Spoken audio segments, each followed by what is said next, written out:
Hi అండి. Welcome to our channel Srimalu Telugu vlogs. ఇవాళ morning 5:45కి లేచి రోజులాగానే ముందుగా వాకిలి చిమ్మి తుడిచేసుకున్నానండి. తర్వాత పిల్లలకి క్యారేజ్లో ఇవాళ నిమ్మకాయ పులిహోర చేయమన్నారు. బియ్యం కడిగి అరగంట బియ్యం నానిన తర్వాత పొయ్యి మీద కుక్కర్ పెట్టేశాను. ఇంకా అన్నం ఉడికేలోపు ఇల్లు చిమ్మి తుడిచేసుకున్నానండి. కుక్కర్ ప్రెషర్ పోయిన తర్వాత మూత తీసి ప్లేట్లో అన్నం ఆరబెట్టుకొని పులిహోరకు తాలింపు వేసేశాను. క్యారేజ్లోకి అన్నం కూరలు చేయడం కంటే ఇలా రైస్ ఐటమ్స్ చేస్తే పిల్లలు ఇష్టంగా తింటారు. నాకు కూడా వంట చేయడం చాలా ఈజీగా ఉంటుందండి.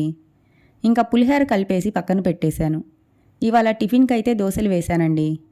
ఇంట్లో అట్టుపిండి ఇడ్లీ పిండి ఉంటే మార్నింగ్ పిల్లలతో హడావిడి ఉన్నప్పుడు టిఫిన్ వెతుక్కోకుండా ఈజీగా ఉంటుందండి. ఇంకా దోశల్లోకి చట్నీల కంటే పప్పుల పొడి నెయ్యి ఉంటే చాలండి మా పిల్లలకి. మా ఇంట్లో అందరూ దోశ ప్రియులే. ఇంకా పిల్లలు వెళ్ళిన తర్వాత గిన్నెలు తోమేసి పొయ్యి కడిగేసుకొని నేను మా వారు కూడా టిఫిన్స్ చేసేసామండి. మామూలుగా అయితే పిల్లలు వెళ్ళాక అరగంట రెస్ట్ తీసుకొని స్నానం చేస్తాను. ఇవాళ అయితే పిల్లలు వెళ్ళగానే స్నానం చేసి ఫ్రెష్ అయిపోయానండి. ఇవాళ మార్గశిర లక్ష్మీ వారం కదండి, అందుకనే అమ్మవారికి పూజ చేసుకున్నాను.